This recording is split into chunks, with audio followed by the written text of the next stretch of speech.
โอ้ยสบายดีบ่โบนโอ้ยเดี๋ยวสบายดีเด้อเป็นได้เฮ้ยน่ะโอ้ยให้อยู่เป็นยังน่ะแล้วเป็นยังน่ะอดเอาเฮ้ยอดเอาเห็นได้ไงเอาอดเอาโอ้ยมือเด็กพี่น้องเลยกระทันหันแท้เนาะเหตุการณ์นี่แหละ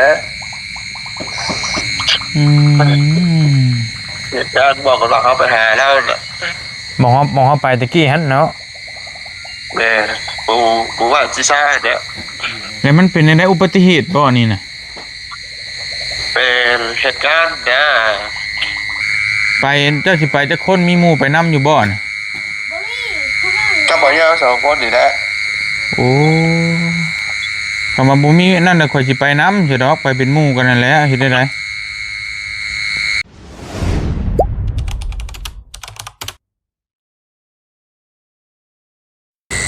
ไปพี่น้องเห็นเนาะเปิดภาพมาวันนี้ก็ค่ำมืดตื่นตาโธ่ทักทายสวัสดีเด้อพี่น้องเด้อสวัสดีตอนค่อยค่ำลงเลยฝนตกแห้งอีกเนาะโธ่หอยเหี่ยวก็ขึ้นมาละพอดีมื้อนี้เฮาสิมาเยี่ยมยามทำข่าวทั้งน้องสายฟ้าน้องบุญทวีบ่ได้มาแต่หึงล่ะพี่น้องเอ้ยเป็นนี่แหละบุเฮือนชาลานแป้นเพิ่นไปฮอดใส่ละโอ้ไก่นี่นอนที่แช่อยู่เป็นเฮือนไก่แล้วบัดนี้เนาะ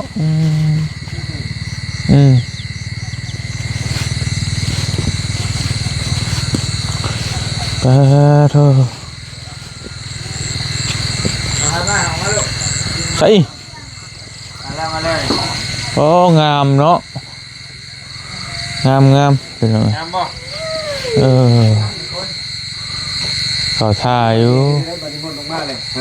ได้เรื่องอยู่โอ้สร้างบ่ใส่เสื้อคือผู้ใหญ่บ้านแท้สบายดีเด้อลงแล้วตั้งคลิปบ่คลิปเก่าตัวใหม่ก็เบิ่งอยู่เบิ่งคลิปสบายดียังน่ะกำลังถ่ายอยู่นี่นะเมื่อยค่อยเลยตายเฮ็ดหยังก็บ่ได้เฮ็ดอยู่นอนท่าก็โดนเลยจะกินข้าวบ่กล้ากินถ่าบ่เตียงอยู่มาชวนร่วมน้ำกันนะร่วมน้ำกันผู้ไวแล้วมันยังเคยเห็นทักแท้โอ้มาลีได้ใหญ่กี่คนโอ้แม่มันอันน่ะมุมมิตรบ่นี่ต่างประเทศบ่นี่โอ้มาแต่ที่ไทยแหละภาคเหนือต่างประเทศแล้วนี่ไงโปเชียนตัวไหนนะตัวไหนมันเชียนได้โอ้ขี้ลุยนี่หรือว่าหัวนะหัวของบุคคลเป็นเราเนาะเราขัดโอ้แต่ว่าไปก้านหนูก้านยังถูกต้องแบบนี้นะก้านหนูก้านมันจะเห็นอยู่บ่หนูเป็นคัดเห็นนี่เป็นอย่างโอ้โหประมาณไฟเนี่ยฮอดอยู่3 ลักแต่ตามันบ่ฮอดได้ตาคนมันบ่เห็นวันลัก1เนาะแนมกินแค่คักโอ้ของเจ้ามีบ่ระบบนี่มาเบิ่งสิเปิดไฟไซเรนมีอย่างได้นี่นะแม่นของเฮาพุ่นน่ะว่าได้ของใหม่อวดกันเชื่อซะนี่จะเบิ่งใช่อยากโชว์กะเฮ็ดบ่เป็นครับเซ็นเซอร์บ่มีเซ็นเซอร์ได้บ่เจ้านี่ของเจ้ามีบ่บ่มีเด้อเซ็นเซอร์โอ้โธ่เนาะเอาจักมือเนาะมันจะเบิดจักโป่งมันต้องใช่กินเบิ่งป้ามียังอันนี้เฮ้ยชิ้นปิ้งบ่โอ้น้องนิวมันลงมือเฮ็ดเองได้ฮะเบิ่งเมฆเด้อกินก่อนให้อื่นจะว่ากันนะเพราะว่าท่าถึงเลยนะก็มันนี่เอาไปนอนรับก่อนแหละฟังยันแต่บาลีตัววะบาเตียงมาบอกละนอนรับก่อนให้อื่นจะว่ากันกินก่อนกินยี่บ้านนี่ได้กินแต่อันนี้ปลาก็แล้วแต่ ถ้าไม่นี่ลายก็เอาไว้ให้พ่อเราช่างบืนก็ได้กันว่าเจ้าอยากจะว่ากัน บ่ว่าแล้วจะมา บืนพอดีแล้วบืนแล้วมุ้ยเรากินอยู่ ไว้นี่ไม่กินมื้อ กินกับบังคับพันบืน นี่ นี่ก็ลายตัวนั้นนี่กัน แซ่บพี่น้องมาเด้อมาเด้อ พอไว้ยังทำน้ำปิ้ง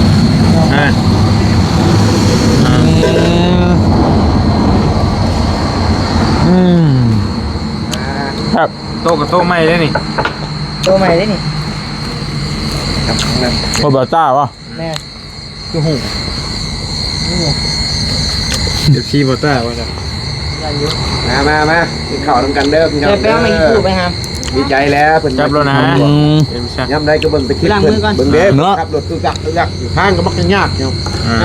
2 มื้อ 3 มื้อเพิ่นนี่แล้ว เตียงบ่ เตียงนี่แล้ว ใช่ เส้นแก้วแซ่บบ่แก้วนะ ก็มาที่หลังดังกลัวดิคุยเอา เนาะเอาเป็นนางขายน้ำลายอึกอยู่ แต่น้องไม่เอาตั้งไว้เด็กตอกกันเด้อ ไม่กิน ไม่มีขันห้องอยู่นะพาห้องมาให้ มาบ่ตัวห้องคือ เด็ดแล้วก็ เข้าห้อนเด้บ่เตียงเด้ เดี๋ยวชิมมากินข้าวน้ำเมีย โอ้ข้าวอ่ะ บริภาคแต่ว่าเมียทอดปลาถ่ายอยู่เป็นเมียเสียใจ ไงพ่อจ้างบุหาก็ยังนะ เป็นพยายามอยู่ ให้เดี๋ยวนะกินเอามือใช้ด้วยฮะ มากไม่ใช่หรอ พ่อจ้าง มาบ่เตียงนะ เอา กินมือน้องนิ้วได้ปลาเตือแล้ววันนี้เห็นกิน ขี่มือน้องนิวป่ะ แซ่บแล้ว สีไปสีมากเป็นขี้มือแล้วบอกให้มันนั่นยังมูยังนั่นอยู่ เอาคำก้อยรุ่นสมัยก่อนนะขี่มือดีเลยสำหรับปลาก้อยไก่ก้อยปลากับมือเช้าด้วยเลย บ่เป็นหยังเดี๋ยวมีเงาอยู่ กินข้าวน้ำกันพี่น้องเอ๋ บ่ได้เฮ้ย เด้อกินข้าวแรงน้ำกัน ก็บ่ ยัง ได้ ยังห่วงเนาะไอ้เมฆ เอาหลายคนน้อยเห็นเขาไปกินแล้วแมวกับแบบแมวใครเลย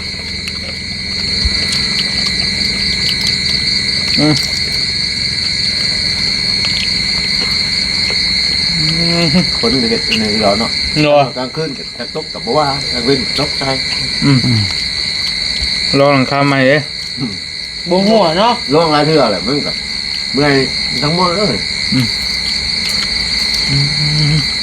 ใบหัวเลยป่ะ บ่รออยู่ เดี๋ยวพากันเบิ่ง ถือว่าร้อยอยู่เนาะ เอาบ่ได้อย่าพาย่องเด้อเว้ย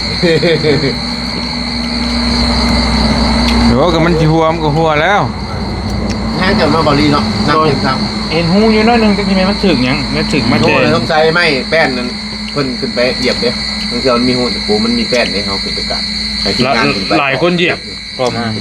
เห็ น น อ อยู่ ยู่ ทางนี้นะครับบ่ให้ต๊อกทางหน้าขอเฮาเฮ็ดเองทางบ่เลย บ่เงาบ่เงา บ่มีจะบ่ยัง บ่ขึ้น มีหลาย ไป ค ถึ น งแก่แล้วคันมันหัวก็ขึ้นไปแก้เองมันบ่หัวอะไรก็บ่เป็นหยัง นี่ปองคิดไว้ก็ได้แล้วน่าเย็น ข้าวน้ำซ้ำปลาเลี้ยวแรงอยู่พี่เลยเนาะอย่าลองเลยเมื่อเมียบ่ให้พ่อ กินอีกได้คน บ่กิน บ่เลย เดี๋ยวบ่ได้กินข้าวกินน้ำเมียให้ บ่กินนี่ก็ มื้อนี้ไผมามื้อนี้เนาะ โอ้ย ลายอยู่แล้ว บ่ ลายอยู่มึงคิด เดี๋ยวมาเช่าเว้ย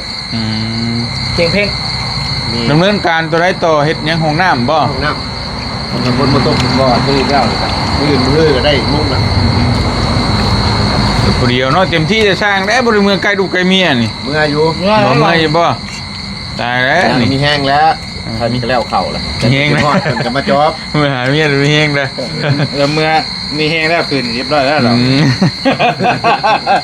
ลอยมาได้นึงแล้วป่ะ เอาพามือขังไว้ก็บ่อยู่แล้วเว้ย โคตรน่าสั่งนะ เนาะลึกกี่ดอก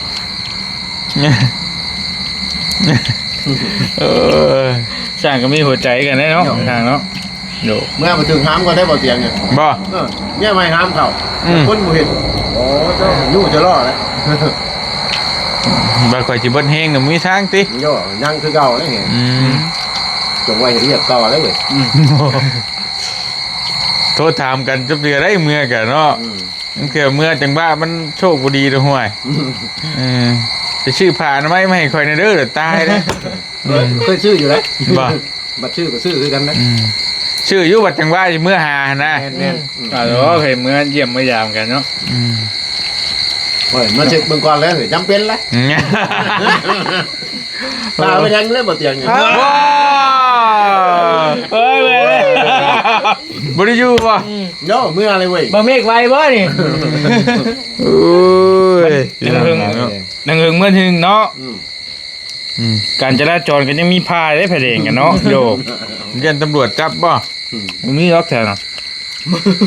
ยอมได้เห็นทำบ่ได้แล้วตัวนี้ยอม ว้าวแซวกันนี่แล้วเว้ยน่าคุณภาพเขา ปริมวล เพิ่นอยู่ผู้เดียวนอนมื้อนี้มนต์เขาก็อะไรลบหนึ่งน่ะอยากนอนหาบ่เตียงว่ะ นอนคนละซุ่มป่ะ จุ่มเดียวมาแล้ว นอนน้ำซุ่มเดียวกันเลย แม่น สำหรับลูกนะเนาะ นอนช่าง วุ่นเพิ่น เป็ ว่ะ นลูกสร้างแล้ว เป็นลูกช่าง เห็น นะ แล้วว่ะเห็นไหม บอกว่าบ่ให้นอนก็อยากนอนอย่าละมุดมัดว่ะ เอ้ยย่างได้ชุ่มบัดชุ่มหน่อยๆเนาะไปนอนน้ำกัน นอนเฮือนเจ้าสาวเองนอนก็ยานอนข่อยไว้รอกข่อย ควง เฮานอนควงห่า สุดท้ายมาจากไฟควงใช่ไหม บริควงเจ้าเรียบร้อย ขาเหย้าแขนเหย้าโอ้มันก็ขักทนแล้ว กาดคอจะบาดหนึงหันติโย เฮ้ยที่นอนเป็นที่นอนเป็นหยังใครอยู่นอนก็ได้เป็นที่เนี่ยไหวได้เต็นขนาดนอนเพียงกุรัดเลยเต็นน้อยครับ ว่าได้ปงหัว2-3 ชั่วโมงมันแห้งเหย้าแล้ว3 โมง 4 โมงผมเหมือน2 โมง กลัวมาแล้วคิดว่าไหนจะเป็นหนังเมียพอแห้งก็เจาะ เรียบร้อยสิ ที่ฮอดเมียอะไรว่า ดูดแก้มจะจ้อยสิ พายว่าหอยนอนน้ำเมียเนี่ยเนาะเบาดีเบิ่งว่าสายฟ้าหรือเปล่าบ่เป็น หนักเลยบ่ ไฟฟ้าโตไม่ใช่เสีย แต่ว่า จะบัด ไม่ได้เบิ่งพ่อคลิป คือสิไปเบิ่งดอก เบิ่งแล้วมีเวลาอะไรยุ่ง ตะกี้พุ่นโอ้ ต่อไฟมาเลยพ่อมีต่อ เป็นน้องชายนั่นหนึ่งเด้ในบ้านตัวน่ะในบ้านดูเดือด มือนั้นแล้วข่อยมาเนาะ มือก็มา บ่ แต่ว่าก็บ่ได้บ่ยาและมันบ่ได้ว่าอย่างไรแล้วว่ากันหลังไม้ก็ได้ แล้ว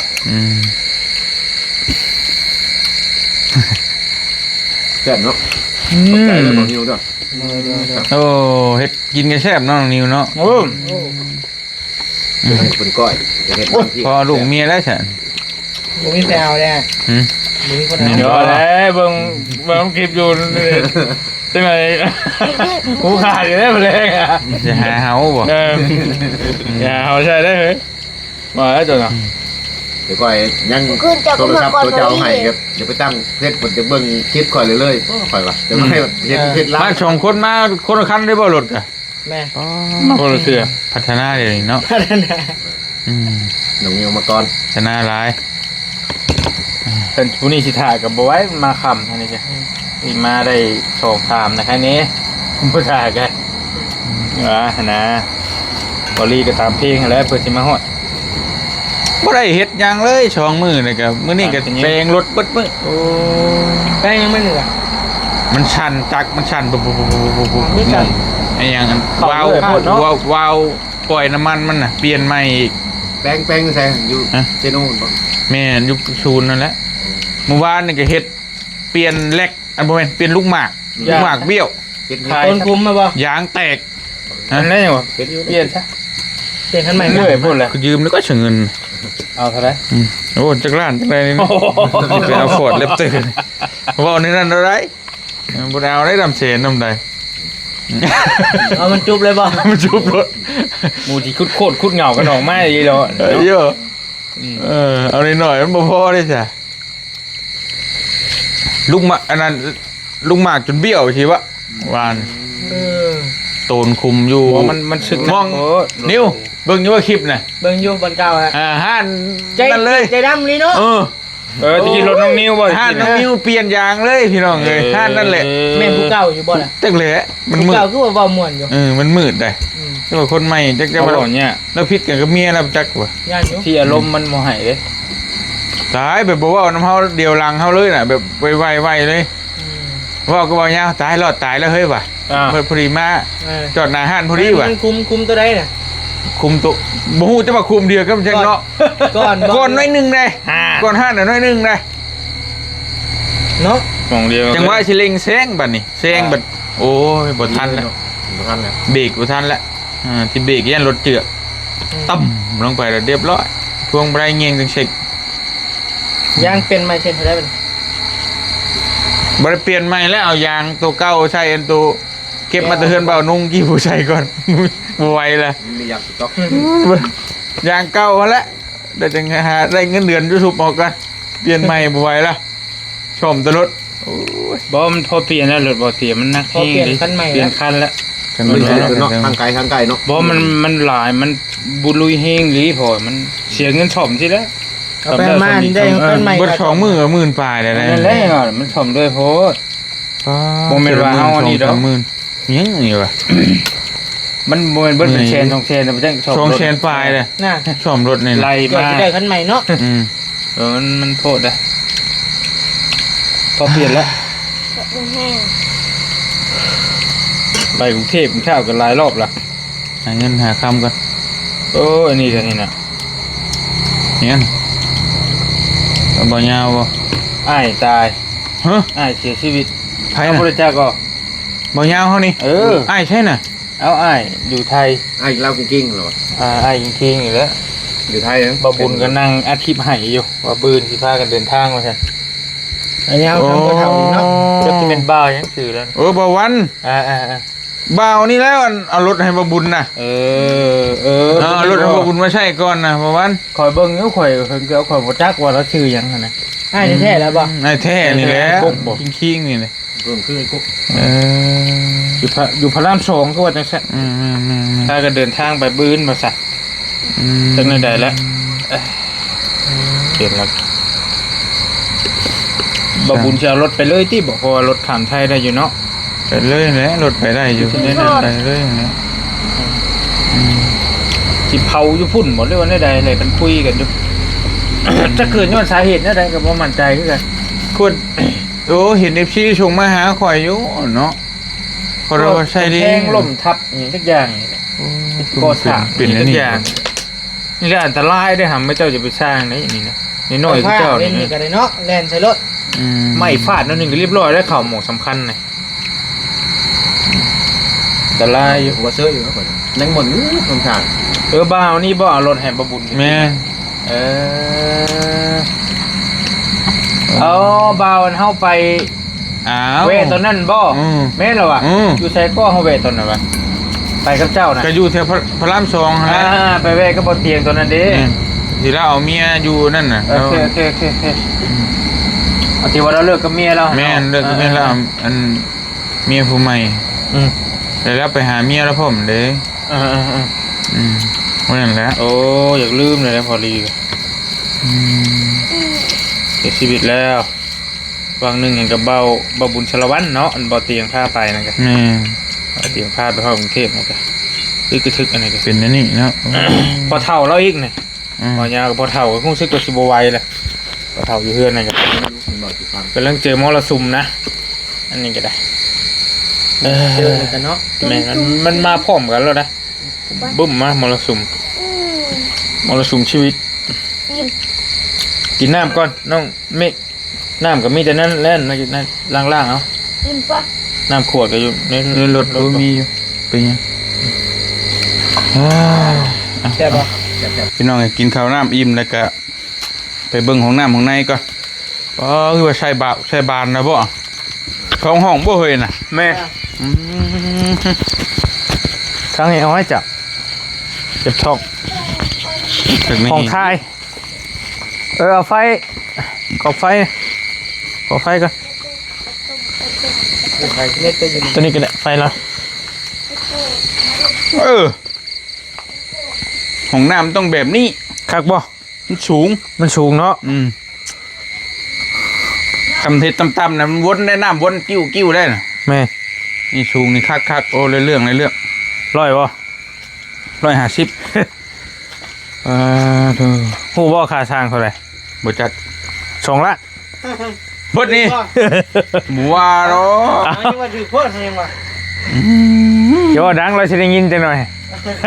2 ล้านเฮ้ย บอกว่าตะกี้หันเฮ็ดห้องเดียวนะว่าเราเอาน้ำ2ล้านปลายแต่ว่าบ่มี2ล้านก็ได้ต่างซอยลูกหลานแล้วว่าแต่วันนี้เราเพิ่มมาอีก2ห้องเฮ็ดเป็น2ห้องแล้วสิให้เท่าไรก็เอาเราเพิ่มให้เท่าไรก็แล้วแต่ให้เว้าเราว่าบ่ได้มีเพิ่นให้เฮ็ด2ห้องเลยว่าเฮ็ด สอนลีเนาะสร้างก็ได้ 2ห้องท้าย คักนี่อย่างนี้นี่ ไปซะเนาะมีแต่นั่นละกินข้าวอิ่มแล้วก็จังว่ากันพี่น้องนี่เนาะตอนต่อไปมีแต่ว่างบมายังกับของเจ้ากับอันนั้นมันมีบ่เลย ตามที่ไล่ๆเบิ่งนี่กะคันกอบดเลยเนี่ยบ่ได้กี่ว่าคันว่ามันจังจากห้องน้ำนี่สิกอให้น้องมัน2ห้องน่ะสิพอได้อยู่กอเฉพาะห้องนอนนี่นะที่เหลือเอาไว้ก่อนน่ะมันยันเงินบ่พอนี่แหละคันกอบดเลยนี่แล้วเอาน้ำ15,000หรอ ข้าวจ้าง กอบดเลยเฉพาะกอเฉพาะกอในอื่นก็จังไล่กันต่างหาก บงกอบบงกบก็มีบ่บานเบิ่นบ่มี กันยังแหละยังบ่ทันมีหยังแหละแต่ตามไล่ๆเบิ่งนี่กะว่าได้อยู่สิก่อให้น้องเพิ่น2ห้องแต่ว่าคันก่อเบิดเลยน่ะยันบ่ได้ยังเงินบ่พอนะว่ามันคือเคลื่อนก่อคือเจ้าฮู้นั่นแหละว่ามันคือหน่อยกับบ่หน่อยคือหลายอย่าง ทั้งเบิ่งแล้วเนาะคันบ่มี แม่ เฮ็ดได้ทำแท้เฮ็ดได้ ซ้ำเฮาเฮ็ดได้และซ้ำพอได้ให้น้องเพิ่นนอนว่ะได้2ห้องแล้วก็โอเคแล้วมุงหลังคาแล้วให้น้องเพิ่นหาเอาเฮ็ดเอา เฮ็ด แหละ คือห้องแถวนี่เนาะตัดครึ่งมานี่บ่ แม่ตัดเอาแต่คือก่อแต่ห้อง2ห้องหั่นนะอันนี้ก็ปล่อยโล่งเลยแหละก่อให้พอได้นอนนะแล้วก็เทพื้นให้หม่องนอนนั่นแหละกะว่านั้นนะเฮ็ดได้ซะมัน ใครกลัวมันนอนกระตุกหั่นนะน้องเพิ่นก็ได้ก่อ2ห้องแล้วเอา 8,000รวมเทพื้นนํเลย โอเคเดี๋ยวจังว่ากันเด้อพี่น้องเนาะไปมีแต่ว่าทั้งบ่อเตียงก็สิขอตัวเดินทางก่อนเดี๋ยวจังใดก็จังประสานกันตื้มเนาะพี่น้องเนาะมีอยู่1,000 บาทคอเลาะบ่อเตียงนะ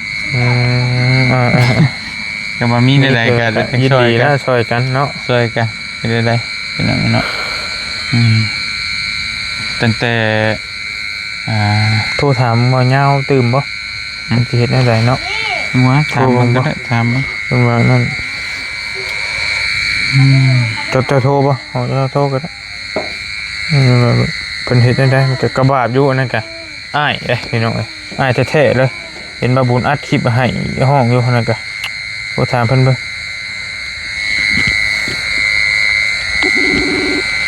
ด่วนได้ข่าวด่วนแล้วนี่ก็ ไปเข้าไปในมันต้องมีใบขับขี่ต้องสากลเลยบ่สากลบ่ได้เลย นั่นแหละเราเฮ็ดได้บ่เนาะ ตึกเลย มันจะเฮ็ดได้ติเส้นกับบ่ยาวบ่ติกับบ่บุด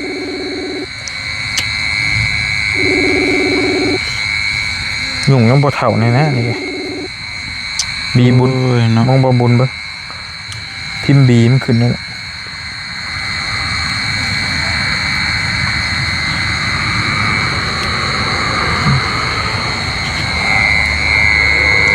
หากก็ออกมาบางนึงนี่ต้องข่อยกันมันเบิดอายุเลยไปขี่สากลก็ไปเอามาบ่บุญเฮ็ดได้ติคือเห็นมาเฮ็ดอยู่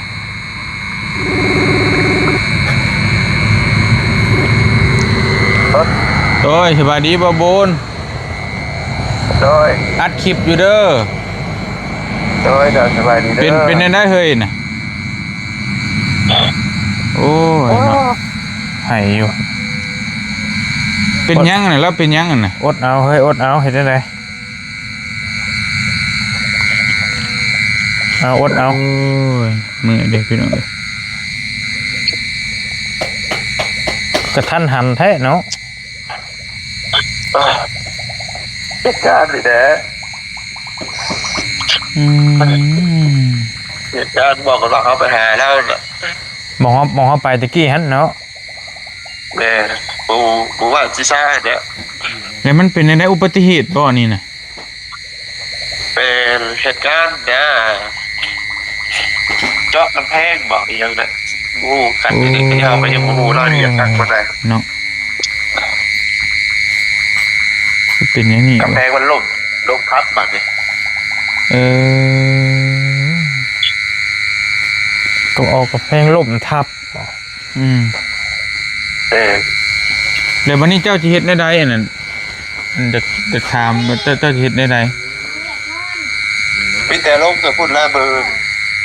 ไปเจ้าสิไปจะคนมีหมู่ไปนํอยู่บ่น่ะ กับบอกยาสองคนนี่แหละ โอ้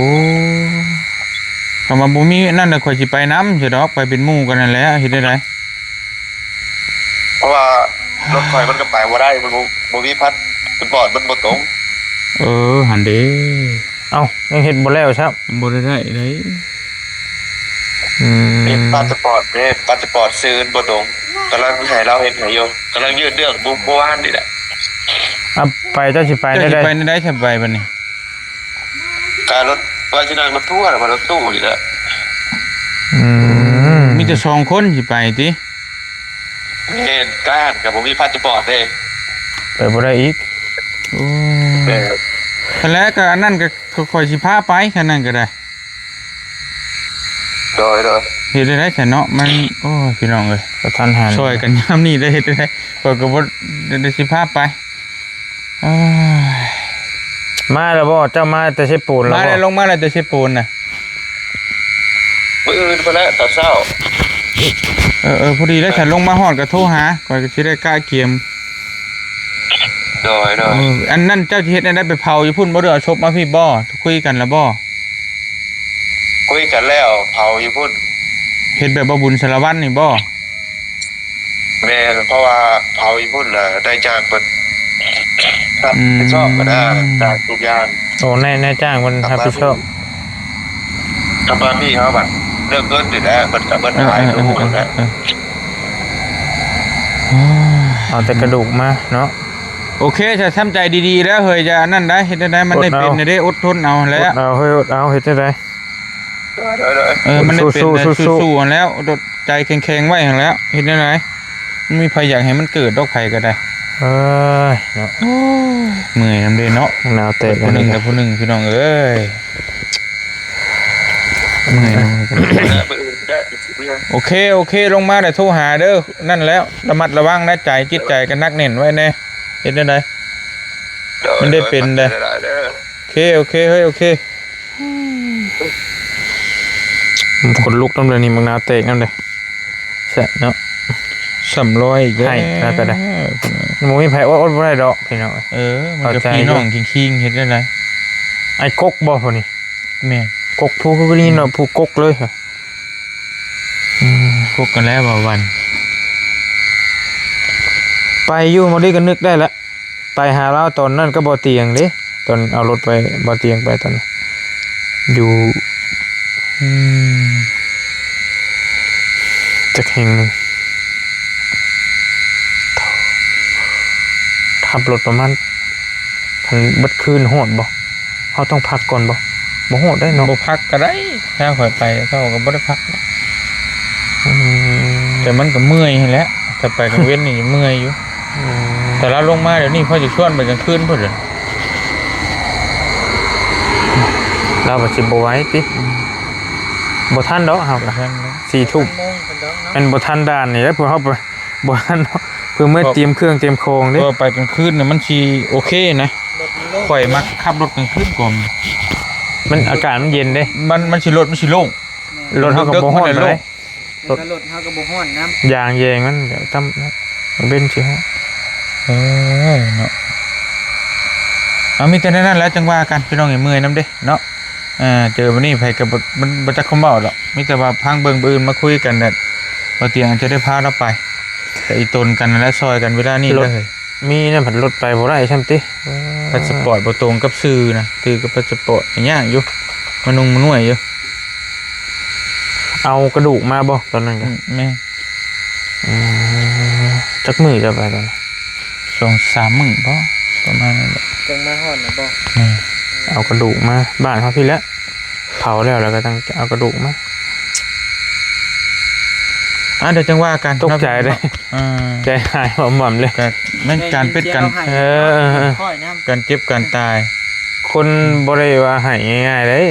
เข้มแข็งบ่สมควรนะ บ่บุญแต่ว่ามันเกิดเรื่องแบบ แต่บ่ นี้ มีไผอดได้ดอกพี่น้องไผก็คือกันนั่นแหละสมมุติว่าเป็นญาติพี่น้องเฮาแท้ๆนี่พ่อแม่นี่จังใดก็อดบ่ได้เนาะแต่ว่าคนอื่นไปอีกมันก็ยังอีกประเด็นเศร้าอยู่ก็คิดอยู่แต่ว่ามันอาจจะพออดได้นะ